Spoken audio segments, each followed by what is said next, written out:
Well, welcome everybody to Kimmel Orchard and Vineyard here in Nebraska City. I'm Vaughn Hammond, the operations and education team leader here at Kimmel Orchard and Vineyard.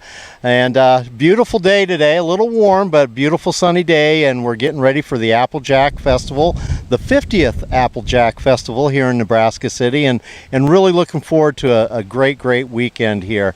You know, we have a lot to offer out here at Kimmel Orchard and Vineyard, and Nebraska City in general has a lot to offer. Apples is what we're all about, especially this time of year, and right behind us here we have a typical example of a Jonathan apple, and you can see it's a beautiful crop this year. The apples are nice sized and great color, and believe it or not, we've had some cool evenings. I don't remember exactly when, but we've had some cool evenings that have helped with this coloring, because that's what it takes. It takes good cool evenings to get that nice bright color on these apple trees. This is as I mentioned earlier, a Jonathan apple tree. It's grafted on a semi-dwarf rootstock. These trees will get about 18 to 20 foot tall if we were to allow them. And being a grafted tree, will start producing after about 5 years or so of being in the ground. If we're lucky, maybe 4. But this is quickly becoming old technology in the orcharding world. And I'd like to show you here in a couple minutes some of the newest technology that we're converting the orchard over to, and you'll be seeing more and more of that in the near future. So we just left the Jonathan apples, the semi-dwarf Jonathan apples that we talked about briefly. And you know, those trees were planted about 15 to 18 foot apart in between trees, 20 to 25 foot between rows. And that equates to approximately 187 trees per acre. Well, this is the latest and greatest in orchard renovation. This is where orcharding is moving to. These are dwarf trees. These are Honeycrisp. These are grafted on dwarf rootstock. We're using dwarf rootstock primarily to control the size. These trees will only get to be about 10 foot tall and a spread of about 4 to 5 foot tall. And instead of the 180 trees per acre, we're looking at 1,000 trees an acre. The trees are planted 3 foot apart and 12 foot between rows, and they are supported by this trellis system with a high tensiled wire, much like a grape vineyard would be. Instead of a 6 foot trellis system, this is a 10 foot trellis system. And you can see some clips that are holding the trees onto the support. Being a dwarf tree, it has a very finite root system, a very small root system. And so these trees, once they're producing, are capable of producing approximately a bushel of apples per tree, which is about 40 pounds. That 40 pounds would be very difficult for this tree to support if it was not for this trellis system. And you can see we're kind of pulling the branches down. This, if we were to take this off, that branch would spring back up like this. By pulling the branch down, what we're doing is we're creating new hormone sinks at all of these buds. And instead of buds breaking here at the end, all the lateral buds along this horizontal branch will break, producing fruiting wood. And that's why these trees, these small trees, are capable of producing a bushel of apples apiece. With that, with the finite root system, is irrigation. It's a must. And so what we have here is called the tree teepee. And for those of you that watch Shark Tank, this was one of the Shark Tank success stories, actually. This was developed for the citrus industry in Florida, and we're using it here. We're not the only apple orchard that uses these, but we are one of the few here in the Midwest. And drip line goes underneath here, goes through this tree teepee, and the emitters drip the water inside the enclosure here, and it creates this little micro environment within there that helps reduce water loss through evaporation and helps maintain a more tree-friendly environment for growth. And so we're really excited about this, and our next move is to continue this on through this orchard here. But this is very innovative, the latest in technology.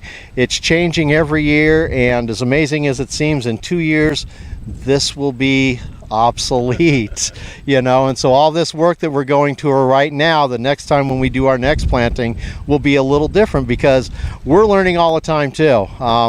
If it's not for learning, you're not moving forward, and success is paramount on change in many situations, and things are changing so quickly in all aspects of agriculture, not just our traditional ag crops. As we all know, it's an amazing world in agriculture. It's also in the more non-traditional types of agriculture like fruit production. Now that we've been outside, we'll step into where it's a little bit cooler, and I'll show you something really cool here, Dean. This is our cider press operation here. We'll be pressing approximately 1,000 gallons of cider today, and the apples come in, drop into this bin, go up the conveyor belt,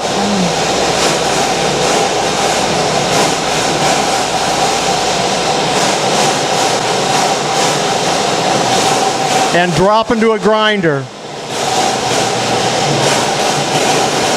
where the pumice, where the ground apples or pumice is pressed using pneumatic or air, very high pressure, which squeezes the juice out.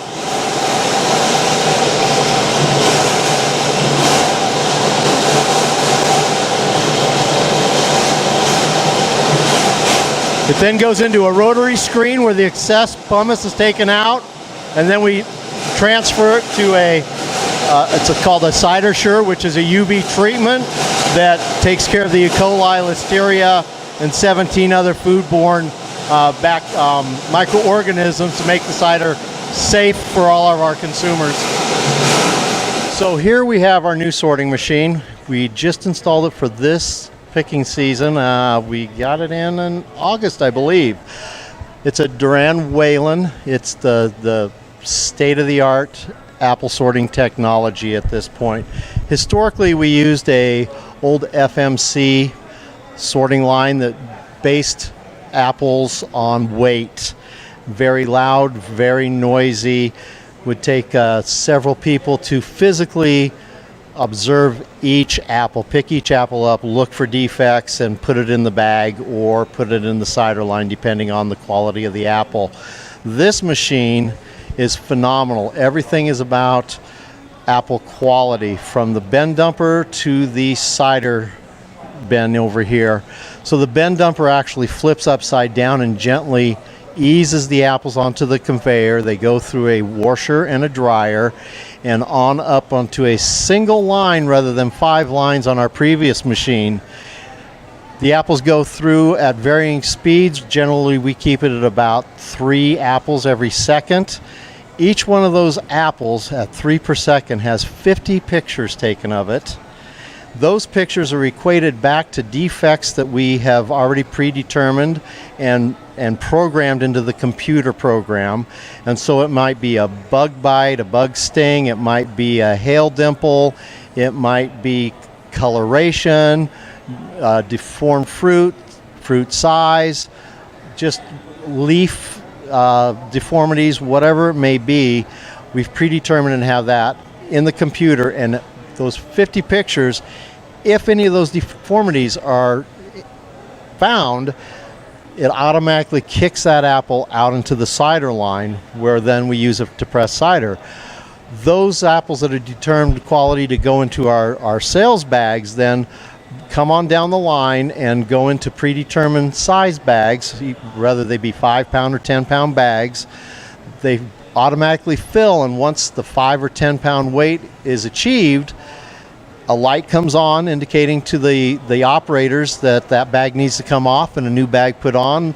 The ladies twist the bag up, tie it up, and put it in the bin, and this has increased our quality tenfold.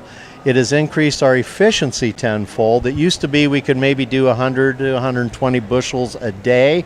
We can now do about 20 bushels in about 14 minutes. So huge difference for us here at the orchard. It's increased our efficiency, it's increased our quality, it's just increased our employee happiness as much as anything, which goes a long ways.